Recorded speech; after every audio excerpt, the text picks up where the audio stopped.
Good evening. Thank you very much for being here. It is my real privilege to be with you for the next half an hour or so. And I want to make one comment about the, God, I really feel fancy with these two things right here and all these wires. But you're at a really interesting time right now to have access to the information that was behind me when I spoke out front, the ticker tape. For those of you who want to dial the calendar back about 5 years, we had a terrible meltdown in the stock market following the 2008 beginning of the recession, and stock prices went down significantly. But that's past history. We've had 4 or 5 really good years in the stock market leading up into where we are today.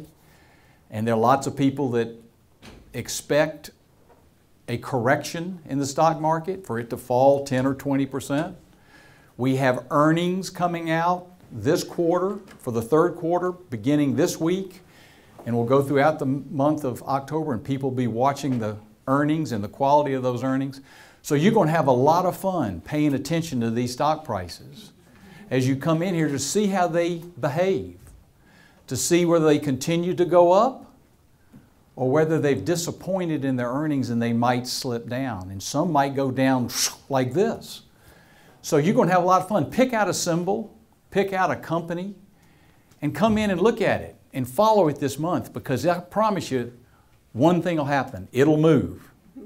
It'll either move up or it'll move down, but it's going to be exciting. So you're at a really interesting time in the economic cycle and the investment cycle to be observing and beginning to get educated on what that ticker will tell you.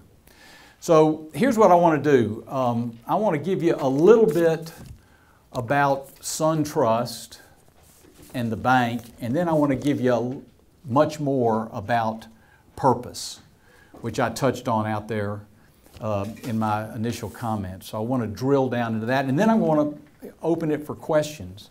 And as a matter of fact, you won't hurt my feelings if you ask me a question during the middle of this. So if I say something that stirs a thought or raises a question, raise your hand. We'll stop and I'll be glad to address it. Do the best I can to answer it. And if I cannot, my colleagues from SunTrust, I'm sure can. But SunTrust has been a commercial bank in this community for 125 years. Started in 1891 in downtown Atlanta. Today, we have assets, primarily loans that we've made to individuals and companies that total $175 billion. We are the nation's 9th or 10th largest bank, and there's some 8,000 banks in the United States, and we're number 9 or number 10, so we're very big nationally. We're Georgia's biggest bank by far. And if you measure us by market share, which in any of your course studies, you'll be talking and listening about market share. How much market share does Coca-Cola have? How much does UPS have? Well, SunTrust here in Atlanta, Georgia, in our hometown, has market share of about 25%, 25 or 26%. So it's the number 1 share. So that's who we are. We are a heavy regulated business. We run our business for our shareholders, but we have a regulator, somebody who monitors our behavior and checks up on us to make sure we're doing the right things when we make a loan or when we decline a loan. And that's the Federal Reserve Bank. I'm sure you've heard of the Federal Reserve. Mrs. Yellen is now the new chair of the Federal Reserve. She has just replaced Ben Bernanke, who led us through the Great Recession. But they regulate us and they watch us, and that makes things a little different for us as a bank. And the regulations have increased greatly over the last 5 years because of the economic recession. And if you do bank with us, and I hope you do, you need to know that your money's safe, and it's safe for 2 reasons. One is the government insures your deposits. And if the government's not strong enough, know that SunTrust has 10% of its assets in capital, meaning that for every dollar of a loan that we have on the books, we have a dime back in it. So we're very, very strongly capitalized, very safe bank, and also government guaranteed. We're in 4 main businesses at SunTrust. And like a lot of other banks, they would categorize themselves this way too. We are a retail bank. We work with consumers, work with individuals. We're a wholesale bank. We work with companies, corporations, commercial entities. We're a private wealth bank. We work with wealthy people on estate planning and trust and endowments and foundations. And then our 4th line of business is mortgage. We make mortgage loans. When you're ready to buy a home, I hope you'll come to SunTrust and talk about getting a mortgage from us. So those are our 4 business lines. Before I get into purpose, I want to tell you the 4 things we learned during the recession. Our institution had an aha moment as we kind of circled the wagons at the end of the recession. Some say it's still going on, I say it's over.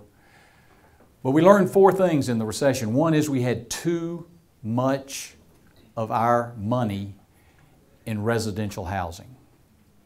As a bank, we had too much money in residential housing, either in the form of a mortgage or in the form of a construction loan or in the form of a home equity line.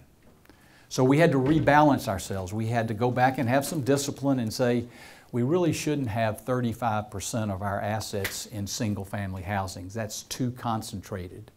We need to spread it out amongst other types of loans and get away from that. Second thing we learned, and this is sort of a fundamental in Banking 101, which is you always need to know what the secondary source of repayment is. It's easy to spot the primary source, but if the primary source is not there, you have to have a backup or a secondary source.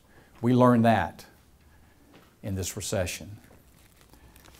Third thing we learned is do not cut corners.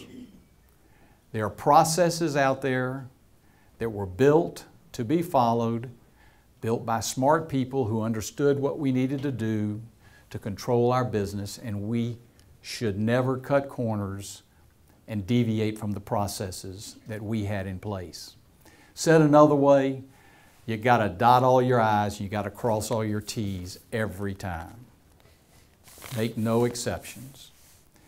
And then the 4th thing we witnessed was the great need for financial education and financial literacy in this country. I made a quote out there earlier that in a questionnaire, 60% of the respondents, and these were adults, graded themselves, self-graded C, D, or F, their capabilities with financial education, financial literacy. We know that the great preponderance of consumers in the state of Georgia have less than 30 days of rainy day money / savings if they lose their job. And there are other statistics like that. So we, SunTrust, said to ourselves, we have an obligation to the communities where we serve to go out and help with financial literacy and financial education. That is our responsibility. We can't pass that on to anybody else. We take deposits and we make loans in our communities, but we cannot just do those 2 things.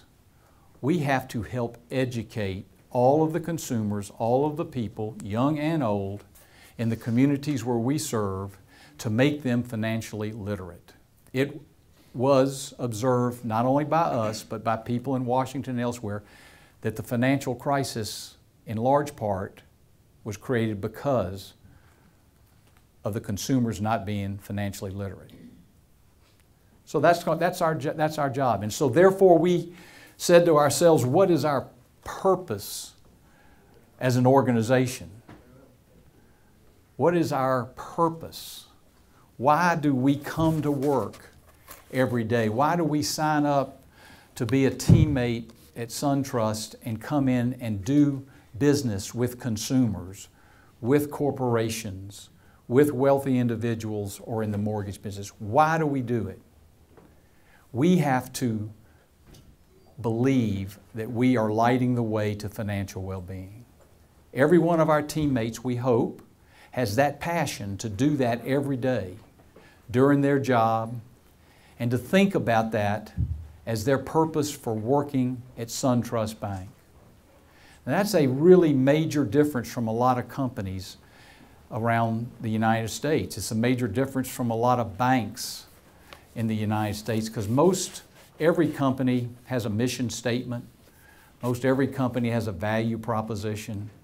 But not many companies have a purpose for being. And we do. And we believe in that greatly. So, we have a foundation that supports our bank here in Atlanta. And we give away money 3 times a year, year after year after year. Our foundation contributed some money to Clayton State University for the ticker and the other information board. And we did it not only because Clayton State is a great citizen, is doing a wonderful job educating people in our state and in our metropolitan area, but because it matches with our purpose. We want 50% of the money that we give out every year to go towards financial education or financial literacy so that we can light the way to financial well-being. And people ask, well, what do you mean by financial well-being? What is that? Well, it's different for you than it's for you, than for me, for you. It's different for everybody. But once you ascertain and understand what financial well-being means to you, we want to help you get there. If it means saving money so that you can provide your aging parents a nice retirement care center, then we'll help you get there. If it means wanting to pay off your house in 15 years as opposed to 30 years, we'll work with you towards that. But we want all of our clients at SunTrust to establish what it means to them to be financially well off or to have found their financial well-being, and then we want to help you get there. So let me give you some examples about how we do this.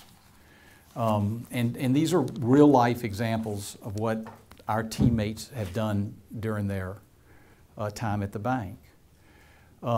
We had, and you may have seen this, we actually made a commercial about this. It was so powerful.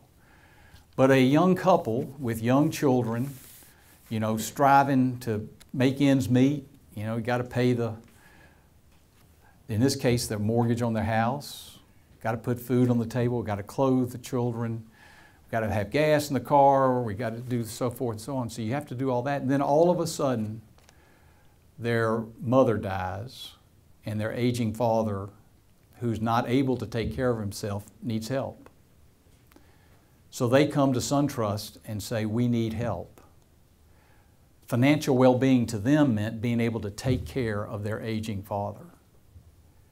And so what we did is we worked with them and came up with a plan where they could borrow some money against the value of their house, the equity in their house, and they built a little addition so that their father could move in with them and be taken care of by them.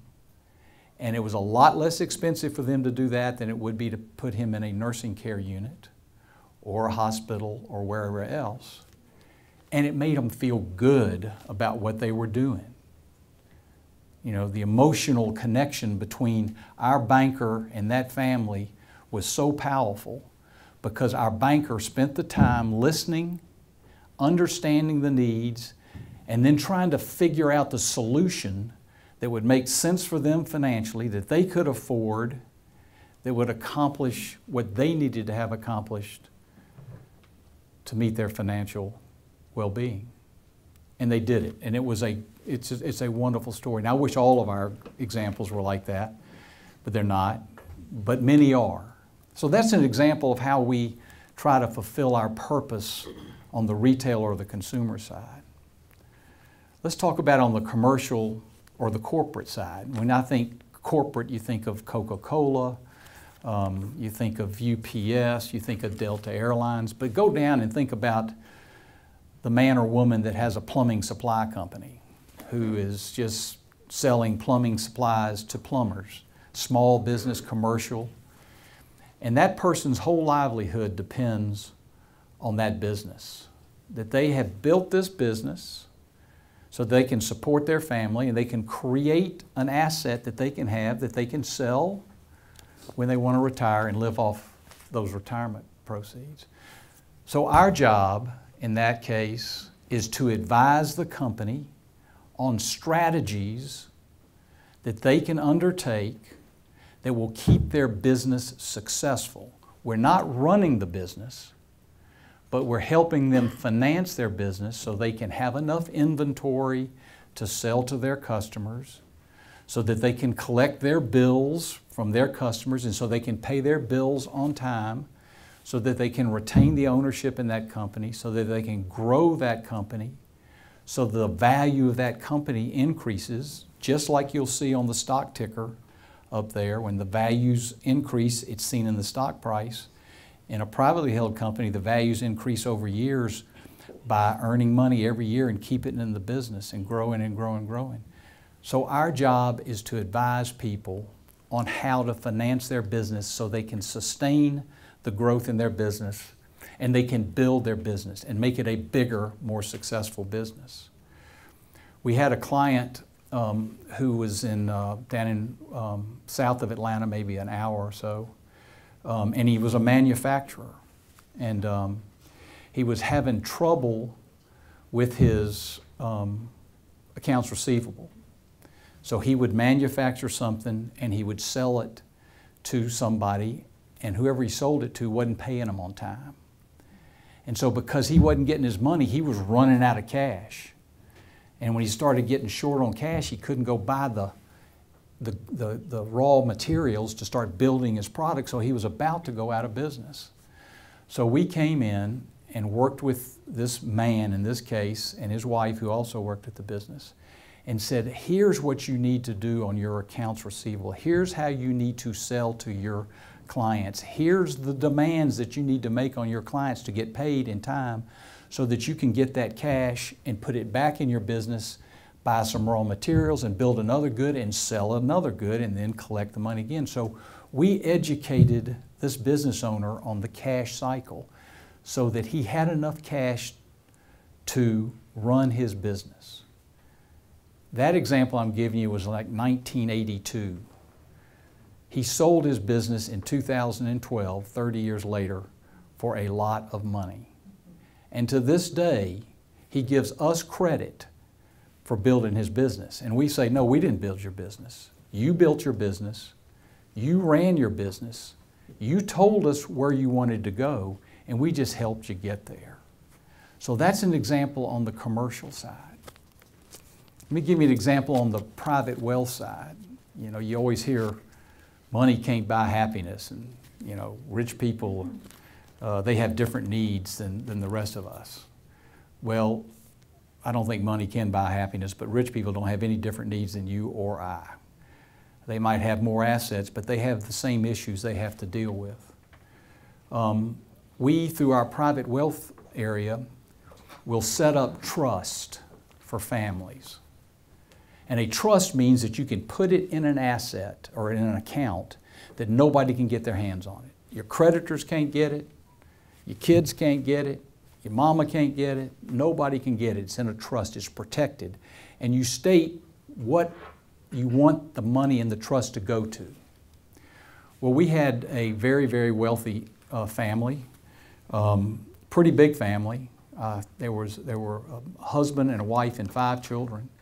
And they were very wealthy, had made a lot of money. And their 5th child became disabled and had very special needs. And the parents were getting old, and they were worried about the child. There were 4 other siblings, and they weren't sure whether those siblings could take care of their other sibling that was disabled and had special needs. So we worked with the family and set up a trust. And one of our bankers will be the trustee, and we'll manage the money they left in that trust to take care of the needs of that child that became disabled. Now, we can't do everything for that child. We can do whatever we can do within the powers of the trust and the money that was left in there, but the parents, as they were aging, felt relieved that they had taken care of this child that needed taken care of by empowering SunTrust to take part of their assets and put them in a trust, and the income off that trust would take care of the basic needs of that child for the rest of her life. So that, in that case, it wasn't so much about financial well-being being a dollar amount of money you wanted to accumulate or assets that you wanted to accumulate. It was about giving the peace of mind to the parents that their child would be taken care of through a financial instrument that the bank could manage for them forever and ever.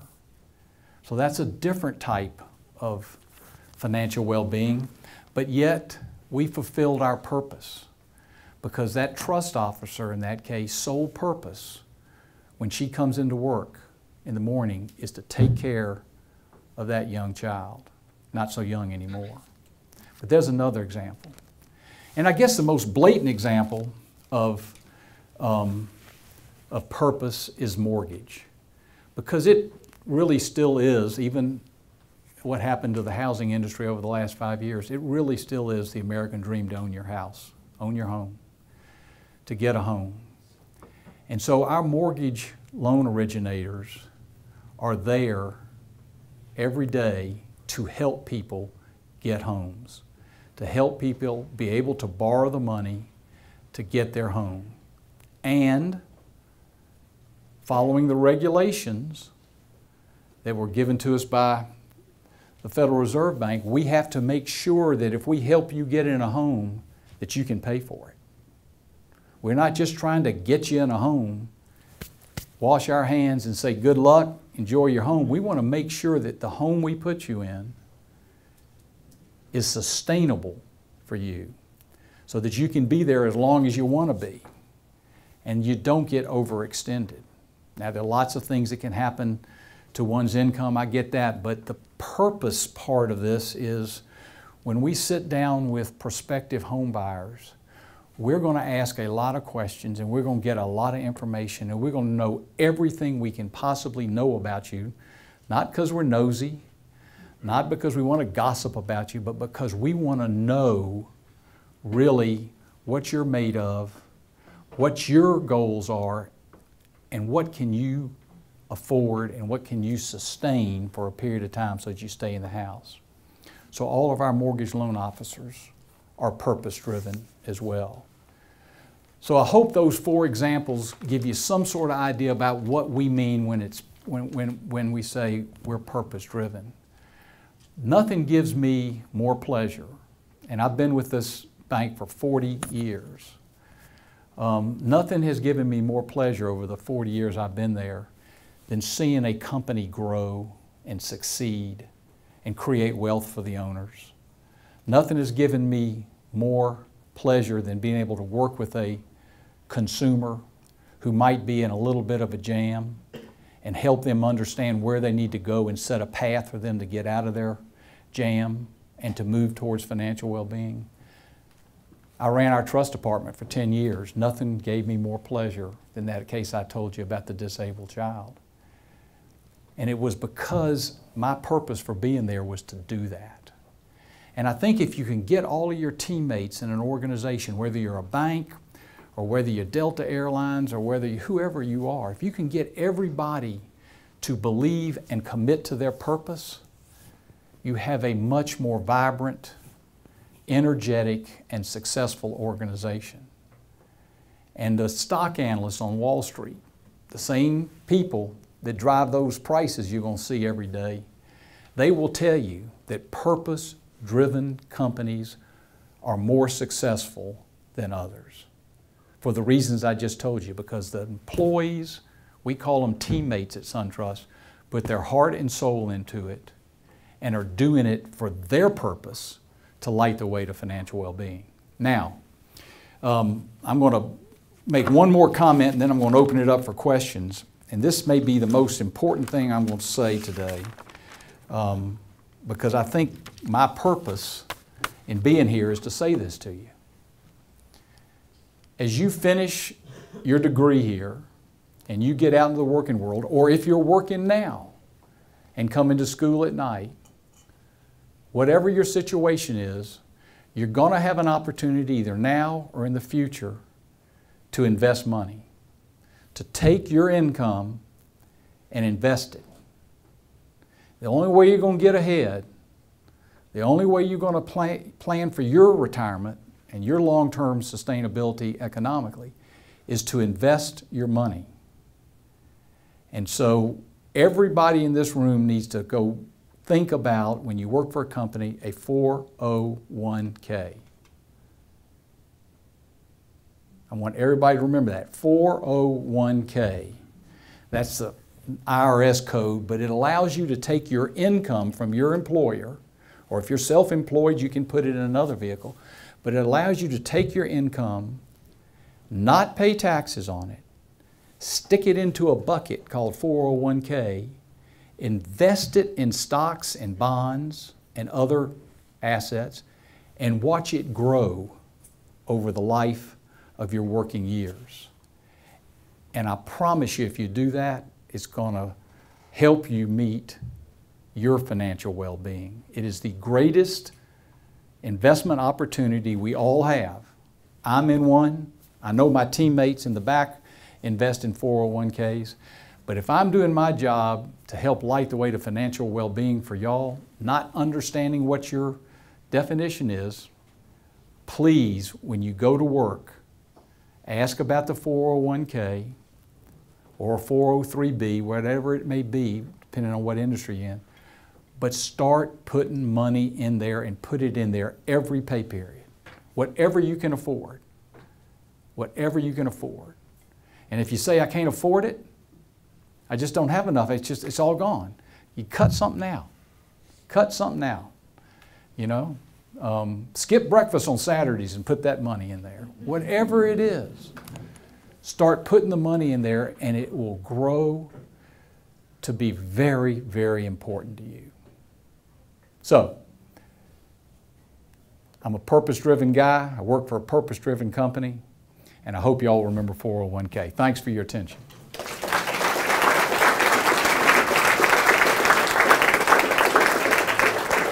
Dean Avi, we got some time. If anybody wants to pop questions at me. Please.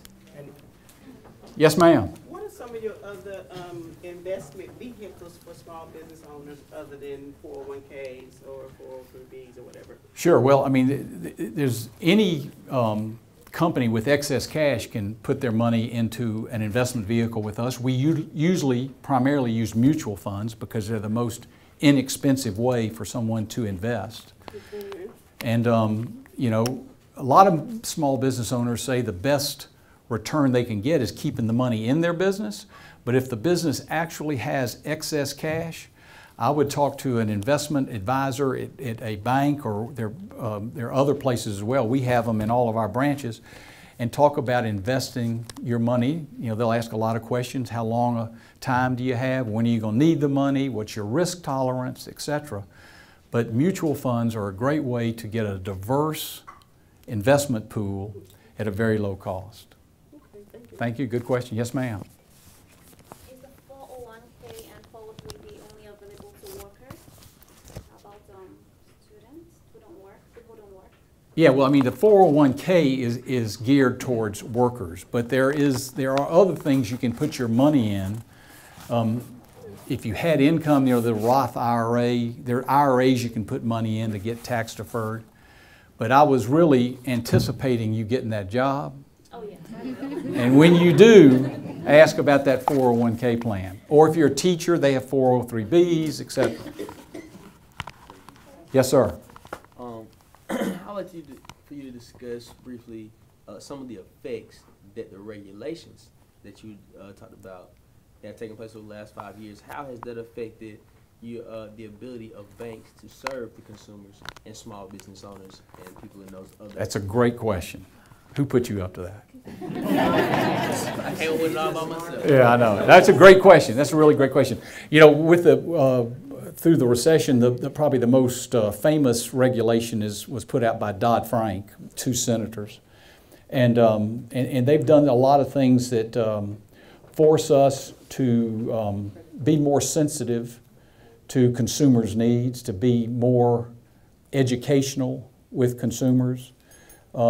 They have also, at the same time, where I think a lot of the intentions were good, were to protect consumers. In many cases, they put restrictions in there that probably weren't in the best interest of the consumer. And I'll give you an example. Right now, a young man came in to get a mortgage from us. He is in between jobs. And he left a job, did fine there, and he's got a letter of employment from his new employer, but he cannot get a mortgage until he actually starts the job. That he is deemed unemployed even though he will have a job. And that was put in there as a regulation. And it meant to protect the consumer so the consumer didn't go buy a house when they didn't have a job, but they didn't think about the ramifications for somebody who was in between jobs. So that's just one example. I think, overdraft fees are, they're expensive. And there's been a lot of protection on that to make that more consumer friendly. But the biggest change for us and the biggest hardship for us is not in the changes of how we deal with consumers or how we deal with corporations. It's the amount of people that we've had to hire to answer the regulatory questions and to do the regulatory paperwork. So we have to fill out, this is probably more than y'all want to know, but we have to go in front of our regulator, Federal Reserve Bank, once a year and ask the Fed, can we increase the dividend to our shareholders? And to do that, we had to fill out 1,200 pages of questionnaires. 1,200 pages. And we have had to hire 14 PhD types to do the work. And so, in that sense, it isn't helping anybody, but it's costing us a lot of money. Now, I guess the Fed's saying it's helping the consumer because they're protecting to make sure we don't pay out too much of a dividend. But just a great question. The regulations are meant to be good, and in some cases they are, and in some cases they didn't use enough common sense, enough what if. Right. Great question though. Yes, sir. Well, Mr. Smith, a lot of our MBA students and business students are here. I want you to tell them what kind of skill sets you are looking in a new employee and what kind of a skill set they need to have 5 years from now to have a job with SunTrust. Sure. A terrific question also. If you work at a bank, the first thing I would say is we want you to buy and believe in our purpose. So we want to get that buy-in first, the emotional connection. Secondly, we want people with good communication skills. Communication is so, so important. And communication needs to be both verbal and written. So that's really important. From a technical or analytical perspective, we think accounting, Dean, we talked about that a little bit before this, we think accounting is sort of a really core building block for bankers to have understanding of basic fundamental accounting. And then I guess for the 5 years down the road, we're looking for people that have leadership skills, people that are proven leaders, that can lead people, that can lead our teammates. That's, as you stay at a company, whichever company it is, that's probably the one key attribute we look for is leadership skills. But getting back to communication skills, believe in our purpose, and we think accounting fundamentals are real important for a banker. The other thing I would say is probably not as quite as overt is that we like people that can sell, because everybody, no matter what you do, you're selling one way or the other. So we do think sales skills are also important, and we like to look to see what sort of propensity one might have to be a good salesperson in our organization. Thank you for that question. Yes, ma'am, back in the back. I'm not sure how big you all are on like school loans or things of that sort, but I was wondering, do you all compete anyway with like the student loan forgiveness programs that they have out as you are, speaking to the students? Yeah, so on the student lending side, we do the student lending through the federal programs. But to be honest with you, right now, we don't have many student loans on our books. We have sold them to others because it's really gets back to what I mentioned earlier about trying to have not too much of any one asset. And we had gotten very, very big in student lending, and we're sort of tailing it back. Not that we don't have confidence in the student's ability to repay, but just like on the single family, you have too much of any one thing, it can be not a good thing for you. So we're right now at this moment, we're not a big student loan lender.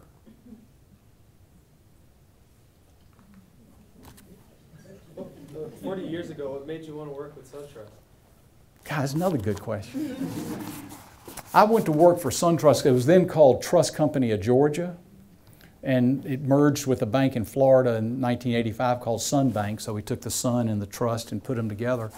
But I went to work there because, and this is going to make me look like I'm a liar. I didn't have any accounting, but I did have some sales skills, and I believed in the purpose, and I could communicate pretty well. I think I was a liberal arts major. But I went there because had an excellent training program, and I was going to get the accounting and the finance courses through their training program. And I admired the leadership of their bank, not only for their business acumen as a banker, but because almost every senior executive at that bank was active in the community, did something with their free time to benefit the community. And that meant a lot to me. And I've done that my 40 years too, been very active in not-for-profits because I believe that that's my obligation. I also have a lot of fun doing it. But I went there, good training program, management was to be admired, and they were deep in the community. And so the follow-up to that question is, why did I stay there 40 years? And I stayed there 40 years because I always liked the person I worked for. Most important thing is who you work for. And I've always been fortunate to like everybody I work for. Almost 100% of the time. There was, yeah, well anyway, it was close. And I've had a chance to do a lot of different things for them. So it's been a very enriching career in that I've done commercial and corporate lending. I've done trust work. I did the mutual fund business for us. Now I have the privilege of managing a bunch of teammates here in Atlanta. So it was a diverse career, and that's why I stayed so long. Thank you. Yep. Yes, sir. Way back in the back. Yeah, as a customer and shareholder and the recent agreed settlement of what, 968 million? Yeah. Something along those lines. Yeah. I have to believe that I'm going to feel some sort of a negative impact. I mean, you just don't come up with $1 billion and it not be passed along somehow. Yeah. So what do you all anticipate? So the answer is, $1 billion here and $1 billion there, you're talking about real money. We have really paid a lot of money out to settle mortgage issues. And you never say you're over, but we think that the egregious mortgage loans were made prior to 2008, and we have about dealt with all of those prior to 2008 vintages of mortgages. So we think the worst is over. And who suffered? Two groups of people. The consumer hasn't suffered at all because mortgage rates are driven by the market. The stockholder suffered greatly, and I'm one of those. And the people that work at SunTrust that have compensation plans suffered, as they should, for those losses. But it's really been hard, and hope it's over. But the biggest pain went to the shareholder. Our stock price in 2006, 2007 was roughly $70. When the recession came, that stock price went down to $8. And it's now back to $38. That's why you go mutual funds, because you diversify. But part of the reason in that decline in stock price was the mortgage issues. Let me make one other comment. before there's a question, and because people always ask me, usually always ask me, and I'm sure somebody would, what's the biggest risk that SunTrust faces as an organization? And I'd say there's not just one, there are two. It's not that we have too many bad loans. Chris Rutledge won't let us. It's not that we're going to get hurt on non-performing loans or past due loans or whatever. It's that we don't have the growth to succeed. That's the biggest risk we face right now. We have to grow as an organization. All of our teammates have to be more productive. The second risk is having the workforce available to us to do the job we need. So those are the two big risks that we face as a company. Yes, sir. Okay. One of the main concerns of our students after graduation is finding a job. You Yep. just mentioned Yep. you need Yeah. job-ready Yeah. student to come and work for you. Could you share with our students what type of jobs are available? Sure. So we still have the training program that I was lured by. It's not hiring massive numbers of people. I think we'll hire probably something like 12 or 15 students to go into that, and those students will come from all over the Southeast, Georgia schools as well as others. But in the retail banking part of the business, we have phenomenal opportunities to get in at the ground level, customer service rep, personal banker, whatever, and grow up through the retail chain. So there are lots of opportunities there. There are lots of opportunities in IT. They're always hiring on the IT side. That's one group that hadn't laid anybody off in our company. One more thing. Yeah. As a teacher of statistics, would you please share with our students how important it is? Probability, everything is based on probability. Because if it comes from me, they don't. No, it's 100% true. When we measure risk, it is statistically derived and driven. And when we make a loan, it's sort of accounting driven, understanding the fundamentals of the balance sheet and the income statement through accounting. But statistics, absolutely. I tell them when two candidates are on the table, and one with a strong statistical ability, knowing some statistical software, that's a for sure candidate who will get it. Yeah. Is that the wrong statement? No, you're exactly right. Those 14 people that we have filling out those 1,400 pages are all statisticians that, have to evaluate probability and risk default, et cetera. So you're exactly right, Professor. Are you listening? How about this group? Anybody got a question back here? All right, go. The corollary to the risk, what's the opportunities that you see? For the industry or for the individual? Or both? For the industry?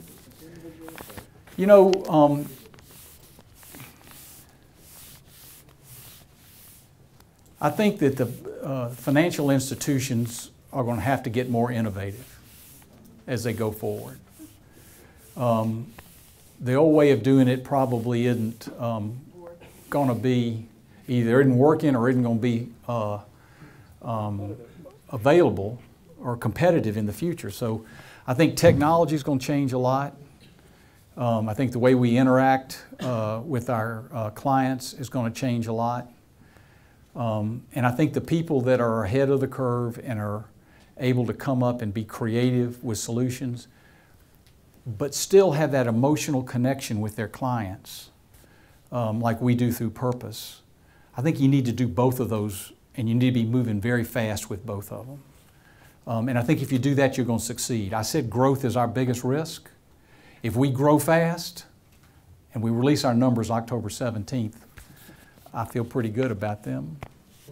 But if we grow fast, then we'll outperform everybody. But it's a changing business. I thought an ATM was a monster when it came out in the late 70s, and now it's my kids say, "Why would you go to an ATM? You just use your iPhone." So anyway, there's a lot of opportunity in the business. Yes, sir. So that actually brings up another topic that ties to risk, and that's with data security. Whew, Most of the banks are, that's the hardest one yet. well, most, obviously most banks transitioning from magnetic strips to chips in their cards over the next, couple of years. Yeah. Now that the retailers are suddenly inspired to speed that up, maybe it'll happen faster, but where do you see Apple Pay fitting in? Just the ability to touch a phone. Somebody was asking me last night in a class what I thought about the security risk of Apple Pay versus a chip, and I don't know. I don't know either, is the answer to that. But I do know this, the payments business is a big business. And here in Atlanta, we got the 3 biggest payment businesses located right here in Metro Atlanta. Then you get Apple getting into it. You got this thing called a Bitcoin that the head of the Atlanta Federal Reserve said it may be something to that. So the answer is I don't know. And, but I do know that just like the banking business, the payments business is going to continue to evolve and change. And if there's a magic solution out there, it probably hasn't been introduced yet. But there will be more and more changes, more and more money going into that. Yes, sir. Question, I think Yeah. that will be lined up. Excuse me. My name is Abdullah. My major is international business. Okay. And I want to ask, does SunTrust Bank has any plan in their strategy to open a branch in Gulf area, like Saudi Arabia and United Arab Emirates? And does they have any plan to open a branch? And I can be as an agent there. Yeah. I like that. I like that. I like that. That's sort of like leading the witness, isn't it? The honest answer is no. SunTrust operates in the southeastern United States from Baltimore to Miami and as far west as Memphis, Tennessee. We think we're in the best part of the United States of America. We only have 25% share. There's 75 to go get here. We have had offices in London in the past, but we are not an international bank in the sense that we don't have offices overseas. We have an elaborate correspondent bank network throughout the country, so any of our clients that do business in the Middle East or Asia or India or wherever, we can serve all of their needs. We can handle all their foreign exchange transactions. We can work with them on global trade payments. But as far as having a physical office, we're not going to go there. We're going to work with correspondent banks. We'll find somebody over there that will partner with us. Thank you. All right, this will be the last one, promise. What is the main purpose of SunTrust Bank? Because based on your conversation, I understood that the main purpose is to help people. Yes. But what I understand that the bank, the main purpose of any bank is to make money. Correct. So I see that contradiction. Well, I would argue there. I know you're a good seller, so you sell your product. Fair enough. I would argue they're not mutually exclusive. You can do both. And in those 4 examples I gave you, we met the needs of our clients. We helped them move towards financial well-being, and we made money off it too. But now just remember this. So not trying to defend our industry or whatever, but if a good return for a bank is to make 1% on the assets that you have, just 1%. On making a loan, we got to be right 99.5 times out of 100. So we don't have much margin for error in our profitability, but we do need to be profitable so that investors will continue to put capital into us, and so we can take that capital, leverage it, and lend it to you when you start your business.